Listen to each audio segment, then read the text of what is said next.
Here are the 6 AI trends that will matter most in 2026. This list is based on daily research and reports from institutions like McKinsey, OpenAI, Stanford, and from analysts who are far more knowledgeable than I am. So if any of these predictions turn out to be wrong, please don't blame me. For each trend, I'll start with the big picture, then move into the practical takeaways. So by the end, you'll have a clear sense of where AI is heading and what you should actually do about it. Let's get started. Trend number 1. Models don't matter much anymore. For the past few years, every new AI model release sparked endless debate. Which model is better? Which one is smarter? Which one is winning? And for a while, those debates made sense. The quality gap between models was huge. But in 2026, that choice is going to matter a lot less. If you look at recent benchmark data, you'll notice something interesting. All the major models are clustering together at the top. They're still improving in absolute terms, but the gap between them keeps shrinking. No single model clearly dominates anymore. A Stanford study confirms this from another angle. When they compared closed models like Gemini and ChatGPT with open-weight alternatives like Llama and DeepSeek, the conclusion was clear. Free or open models are now approaching frontier-level performance. And performance is only half the story. Cost matters too. According to Epoch AI, the cost of using powerful models has dropped dramatically. One major reason is hardware efficiency. NVIDIA's latest chips use roughly 105,000 times less energy per token than chips from a decade ago. So what does this mean in plain English? When things get cheaper and more similar, they turn into commodities. You don't ask who provides the best electricity. You ask what you can build with it. And that's exactly what's happening with AI. Competition is shifting away from the model itself and toward the application layer. How AI is integrated, distributed, and trusted. Think about cars. Once engines became standardized, the real competition moved to design, features, and experience. You can see this dynamic clearly across the major AI labs today. OpenAI has a mindshare advantage. ChatGPT is practically synonymous with AI. Google has a distribution advantage, with Gemini embedded across Search, Gmail, Docs, and Android. Anthropic has a specialization advantage, especially among developers and enterprise users. Notice what's missing. None of them are winning because they have the best model. They're winning because of reach, integration, and trust. Practical takeaway. Stop obsessing over benchmarks. Focus on fit. If you live inside Google Workspace, Gemini's deep integration might matter more than raw intelligence. If you work heavily with developers, Claude might feel more natural. Choose tools based on how they fit into your actual workflow, not leaderboard scores. Trend number 2. 2026 is the year of AI workflows, not AI agents. If you spend any time on Twitter or LinkedIn, you might think we're jumping straight from chatbots to fully autonomous AI agents. But the market tells a very different story.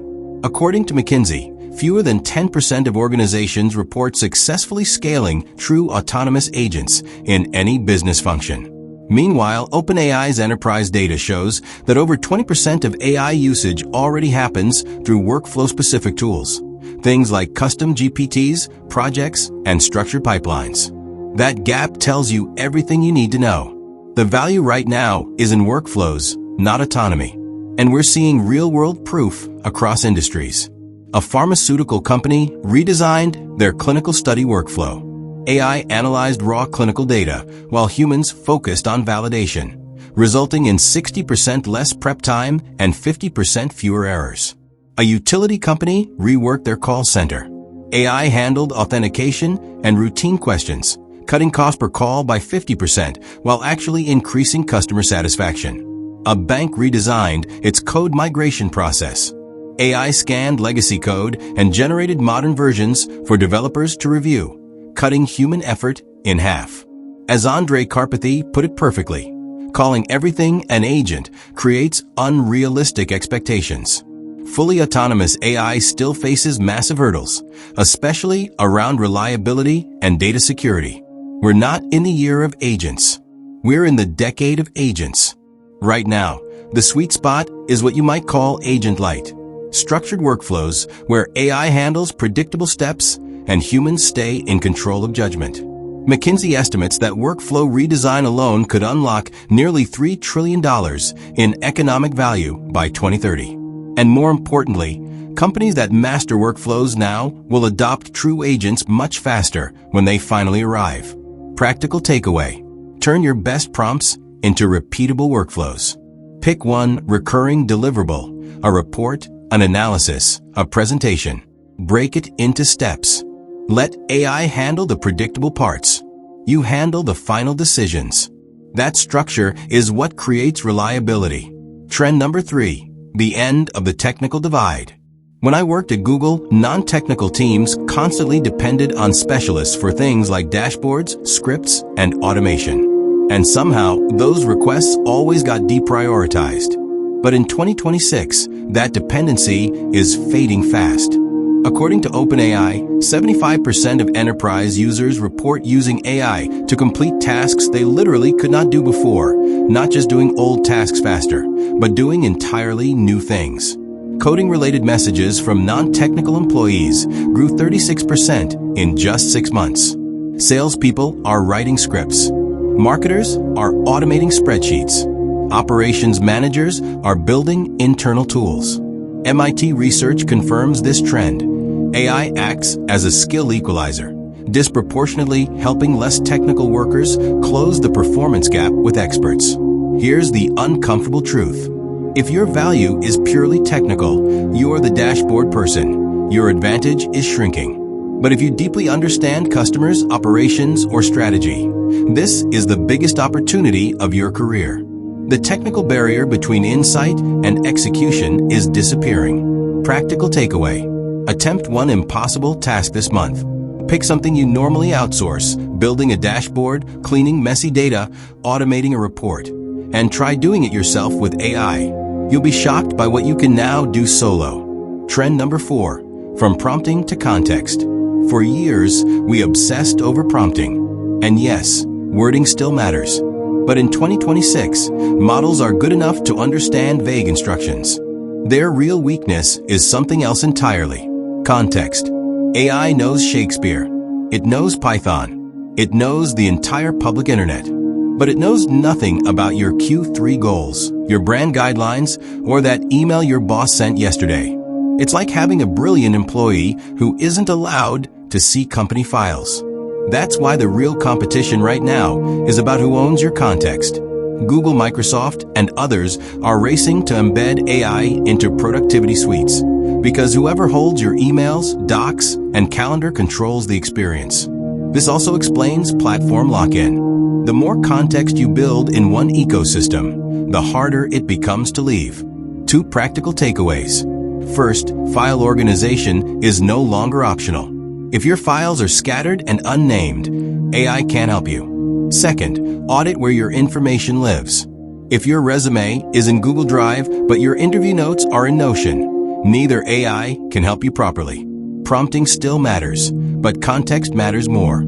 Trend number 5. Advertising is coming to chatbots. I don't love this trend. You don't love this trend.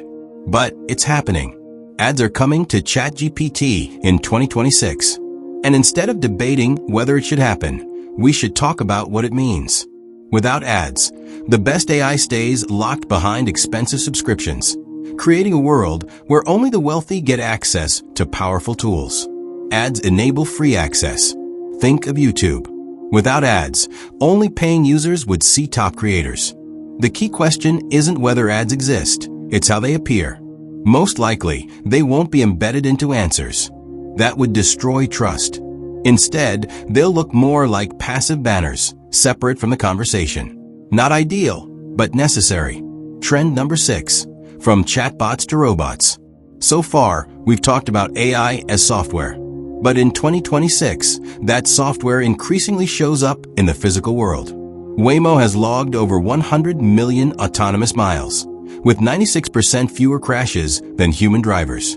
Amazon's AI-powered warehouse robots cut order-to-ship time by 78%. China already deploys more industrial robots than the rest of the world combined. One caveat: humanoid robots are mostly hype. MIT professor Rodney Brooks estimates we're still 15 years away from functional humanoids in daily life. The real shift is something Mary Meeker calls turning capital assets into software endpoints. Machines don't just depreciate anymore. They improve over time through updates. A Waymo car today is safer than it was 2 years ago, even if the hardware hasn't changed. Closing thought.